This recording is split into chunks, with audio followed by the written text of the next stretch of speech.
Hi there, Steve Malcolm here from the Farmer's Accountant. Have you ever wondered whether you should be paying a worker as an employee or a contractor?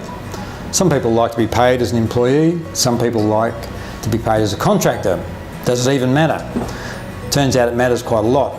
This whole issue has created some sparks for both payers and payees.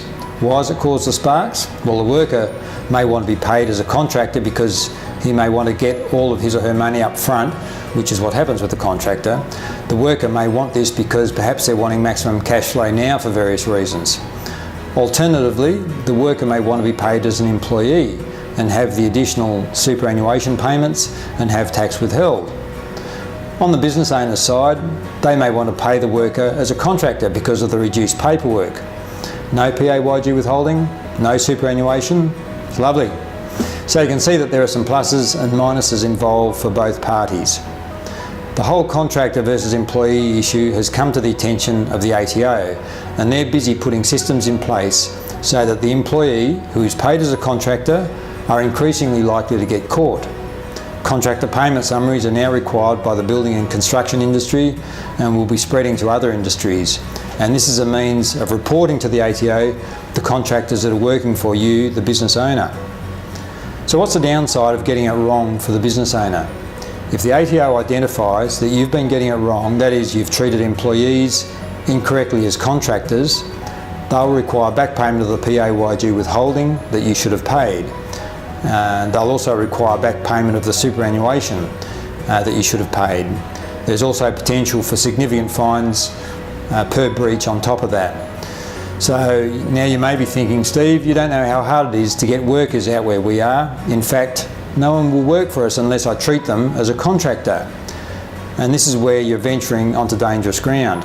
If the ATO can identify that you've treated an employee as a contractor, they'll want the payment of the PAYG withholding and superannuation that you're required to withhold as an employer, regardless of how many contractor tax invoices and ABNs that you can show the tax office.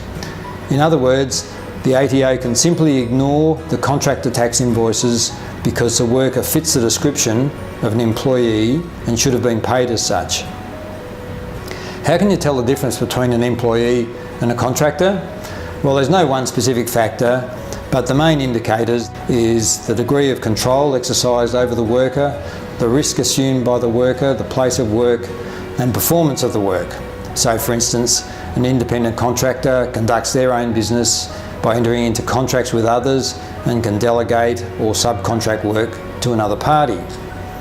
But to avoid going into too much detail here, if you're wanting an answer to the question, is my worker an employee or a contractor, I'd recommend that you Google contractor or employee tool. Go to the ATO website where you can answer a range of questions and obtain an assessment as to whether your worker is a contractor or an employee. If your worker is a contractor, pay the contractor invoice, possibly do the contractor payment summary if required, and move on with life. If the worker is an employee, make sure you withhold the PAYG withholding, pay the superannuation, and move on with life.